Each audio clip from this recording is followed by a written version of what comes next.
Hey guys, welcome to Motoroids. This is Amit Changani, and we are at the launch of the much awaited TVS Apache RR310. We have already done a live video of this motorcycle, or the live launch video. So you can go to our channel and have a look at the detailed 1.5 hour long video where we have covered a lot of details. But in this video, we want to be a bit more quick and take you through all the goodies and all the features and all the specs this bike has, and a quick comparison with what its competitors may be like. So let's start off from the front.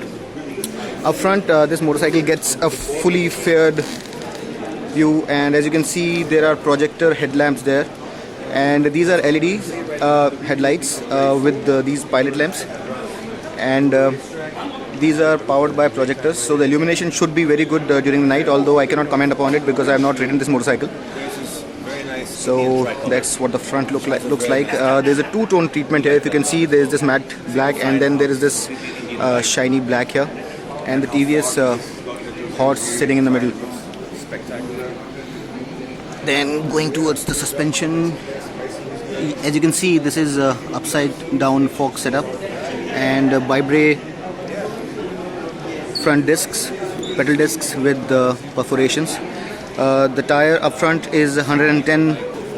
You get LED blinkers up front, RR310 branding here, nice mirrors which can be folded, so that's a good thing, and they look pretty wide also, so the rear view visibility should not be a problem, though we are not going to comment on it right now. We are going to ride this motorcycle tomorrow at the track, and we are going to let you know about it only tomorrow. So that's the story up front in terms of the visuals. This is the black motorcycle, and this one is the red version with contrasting white stripes.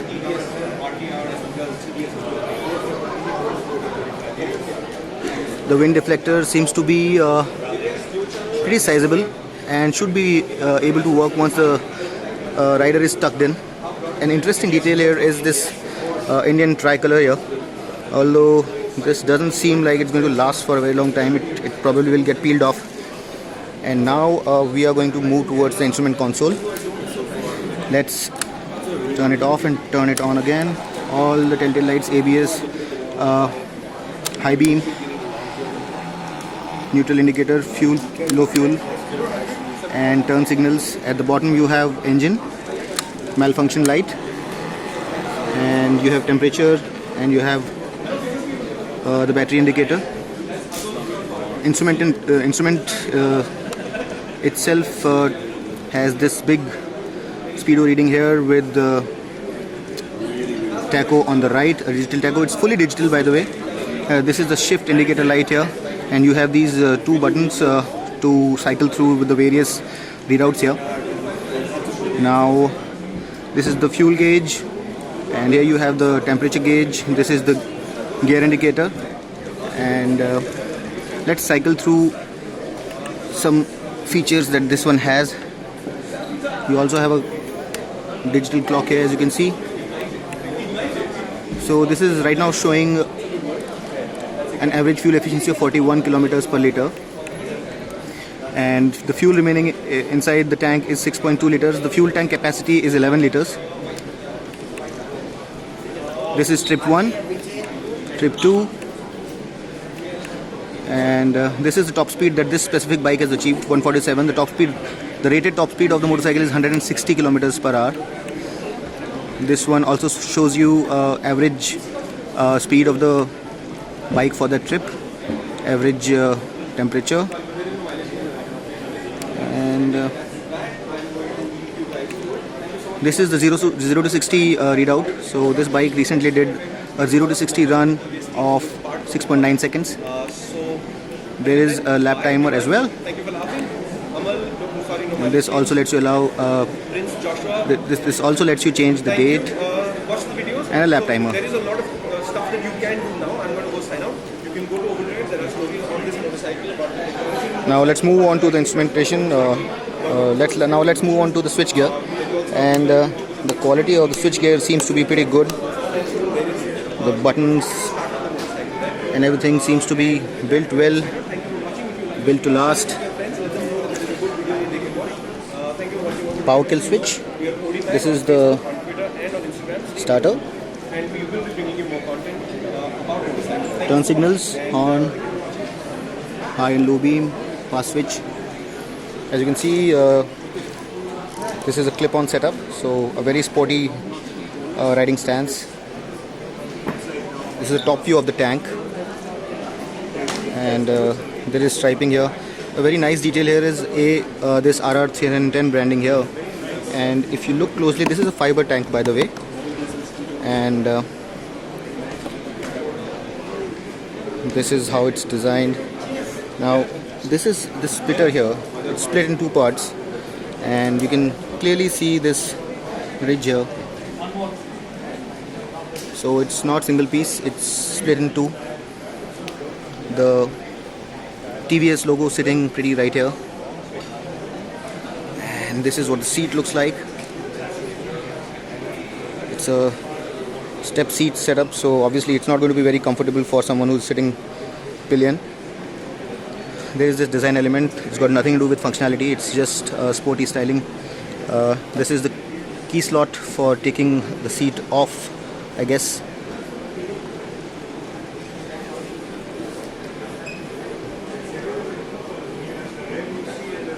Moving to the side, the contrasting red trellis frame peeping through the bodywork, and it gets branded with the race spec branding. TVS claims that it's built very light, and we are going to compare it with the weight of a few other competitors very soon, so stay tuned.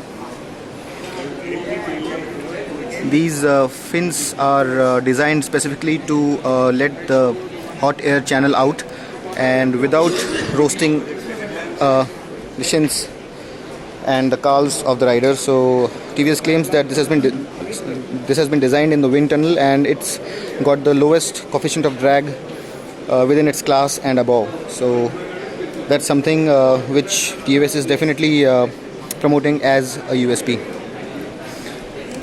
This seems to be the oil dipstick. Let's have a closer look at the tail lamps. Very beautifully designed. This is a standout element on the design of the RR310. Blinkers at the rear are also LED. Exhaust, well, not too many positive comments about the exhaust. As we have heard, people and we also think that this could have been probably designed a bit more in a bit more sleeky kind of a manner, but we think to comply with the emission norms, they have to give in to this kind of design. This is a fuller look of the motorcycle, and since there's someone sitting on the motorcycle, we can also let you know how it looks from a riding position perspective. Doesn't seem like it's very sporty, seems like a good blend between sporty and reasonably comfortable riding position. So should be able to take it to the track as well as ride it over the weekends for long rides. Should not be a problem. The suspension of the bike has been tuned by Kayaba, and that should really reflect in the way this thing handles, although we would be able to give you a definitive verdict only after we have ridden it on the racetrack. That will happen tomorrow. This is just a quick walk around video.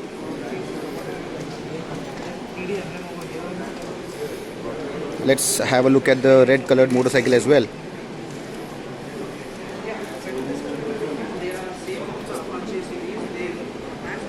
The levers not adjustable.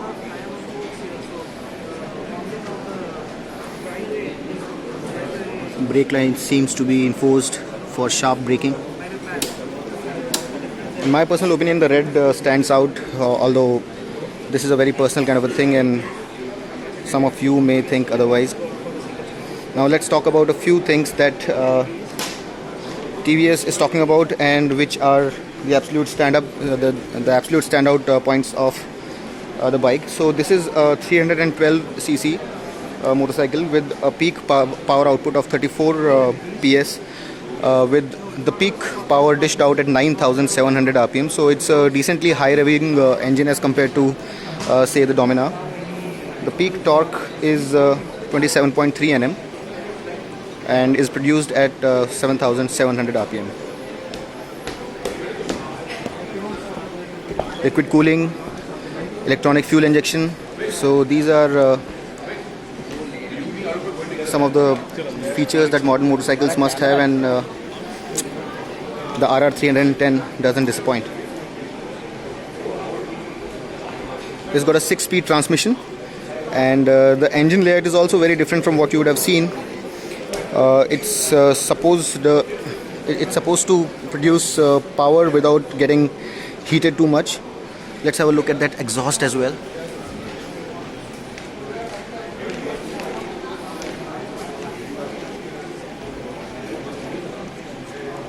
Chassis, as we mentioned, is a trellis frame, split chassis, telescopic upside down front fork, and the saddle height here is 810 mm, so it should allow even the riders who are not very tall to sit without much of a problem. It's looking a little taller than it is because it's on the paddock right now, so the seat height is something which should appeal to shorter riders.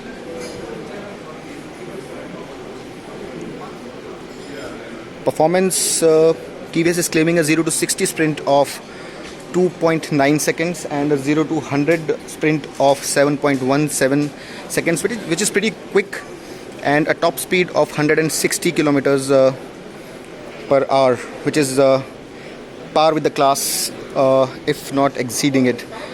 We will compare those specs with a few rivals it has. Now let's talk about a few things that TVS is projecting as the bike's highlights. So, as we mentioned before, the instrumentation is fully digital, and it comes with a lap timer, gear shift indicator, and race diagnostics. And the ergonomics also are sporty, as we mentioned before. We have also mentioned the LED headlamps, which are projectors. And the bike, as we said before, has been honed in the wind tunnel, so the coefficient of drag is the least, which improves its efficiency as well as performance. These gill vents channel hot air away from the engine, and the patented deflector cowl diverts hot air away from the racer. We are not very sure about the efficiency of it, but this bike also gets these supposed ram air intakes. We are not very sure whether it's going to affect the performance of the motorcycle by a huge margin, but it's there in any case. Let's move on to a few other things.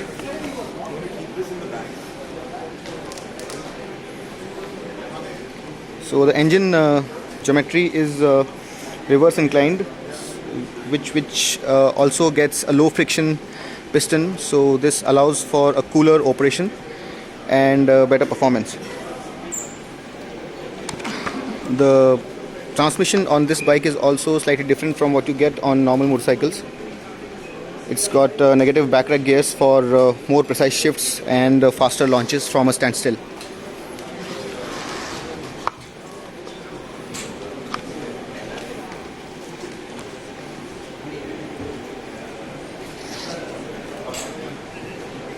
TVS is also claiming that the mass of this motorcycle has been highly centralized for a low center of gravity to endow it with great handling. So it would feel very connected with the track, especially when you want to ride in a very aggressive manner.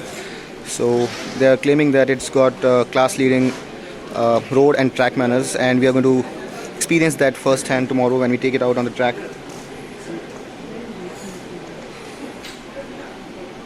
Now, those were the things that the bike boasts of as a standalone product. Now, comparing it with a few of its rivals, first of all, the pricing. The price of this bike is 2.05 lakh rupees, which is 2,05,000 rupees, and this is ex-showroom, and it may vary from city to city. However, if you compare it with the Duke 390's price, it's about 20,000 rupees cheaper. And as compared to the RC390, it's about 30,000 cheaper. However, the Dominar, which has similar specs on the paper at least. And although that one doesn't come with a fairing and some bits that this one has, is retailing for 1.42 lakh rupees ex showroom. So in terms of the premiumness of it, the sportiness of it, you'll really have to take a call. There is a huge amount of difference between the two motorcycles. In terms of performance, this one manages to not just match the Dominar despite having a smaller capacity engine, but also outshine it, because the top speed is higher by 15 kilometers per hour, although it's lower by about 10 to 15 kilometers per hour as compared to the KTM twins. This one is also heavier by about 10 kg as compared to the RC390, which is 159 kg, and about 20 kg heavier than the Duke, which is 149 kg, but it's lighter as compared to the Dominar by 12 kg. So that also accounts for the better performance it has. So that's our quick walk around of this motorcycle. We are going to show it to you from a couple of more angles. Mind you that we are not going to have this motorcycle for a very long time, so we are trying to be as quick as possible, and we are going to study all the features and ride it exhaustively on the track tomorrow and come up with a very detailed review of the motorcycle as soon as we do that. We hope that you like this quick walk around video. If you did, please like the video, share it with your friends who are interested in the motorcycle, and do subscribe to our channel. If you want more details, maybe you can go through the live video that we did earlier in the day, and it would have a few more details, but this was a quick digest and we hope this was useful. Thanks a lot for watching. This is Amit Changani signing off.